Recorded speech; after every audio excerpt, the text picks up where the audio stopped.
Online judicial point में आप सभी का स्वागत है। आज की वीडियो में हम हिंदू मैरिज एक्ट 1955 के तहत शून्य विवाह एवं शून्यकरणीय विवाह के मध्य क्या क्या अंतर है उनको हम जानेंगे। सबसे पहले देखते हैं इस अधिनियम की धारा 5 में हिंदू विवाह के लिए कुछ शर्तों का प्रावधान किया गया है तथा इसके धारा 11 एवं धारा 12 में शून्य विवाह, धारा 11 में शून्यकरणीय विवाह, धारा 12 में बताया गया है कि किन दशाओं में विवाह शून्य होता है और किन दशाओं में शून्यकरणीय विवाह माना जाता है।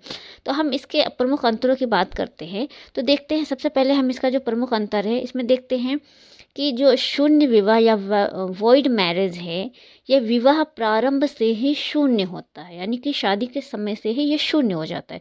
जबकि शून्यकरणीय विवाह या वॉइडेबल मैरिज यह विवाह के प्रारंभ से शून्य नहीं होता है, ये बाद में किन्हीं कारणोंवश शून्य माना जाता है।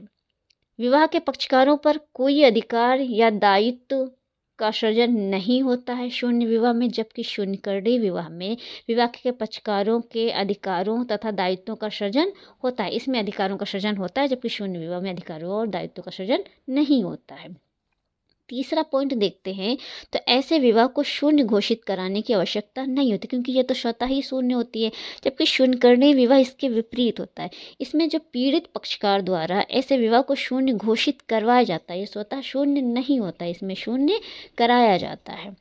फोर्थ पॉइंट में देखते हैं, तो ऐसे विवाह का कोई पक्षकार दूसरा विवाह कर सकता है। जब ऐसा मैरिज होता है शून्य होता है, तो दूसरे पक्षकार को राइट होता है कि वह दूसरी शादी कर सकता है। जबकि शून्यकरणीय विवाह में विवाह का पक्षकार दूसरा विवाह नहीं कर सकता है जब तक कि ऐसा विवाह शून्य घोषित ना करा लिया गया हो। फिफ्थ पॉइंट में क्या है कि पत्नी सीआरपीसी की धारा 125 जो कि बीएनएसएस की धारा 144 हो गई है, उसके तहत मेंटेनेंस का दावा कोर्ट में नहीं कर सकती है शून्य विवाह के मामलों में। जबकि शून्यकरणीय के विवाह के मामलों में पत्नी को ये राइट होता है कि वो under section CrPC 125 and BNSS की धारा 144 के तहत मेंटेनेंस का दावा फाइल कर सकती है।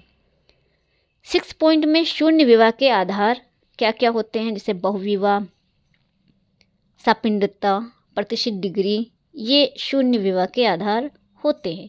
जबकि शून्यकरणीय विवाह के आधार में ऐसे विवाह के आधार नपुंसकता, मानसिक अस्वस्थता, विवाह से पहले गर्भवती होना, ये प्रमुख आधार हैं जिन आधारों पर विवाह को शून्यकरणीय घोषित किया जाता है। तो ये कुछ प्रमुख अंतर दोनों विवाह के मध्य थे जो हमने आपको बताया। आई होप आपको वीडियो पसंद आई होगी, तो वीडियो को लाइक करें, शेयर करें, सब्सक्राइब करें। Thank you so much.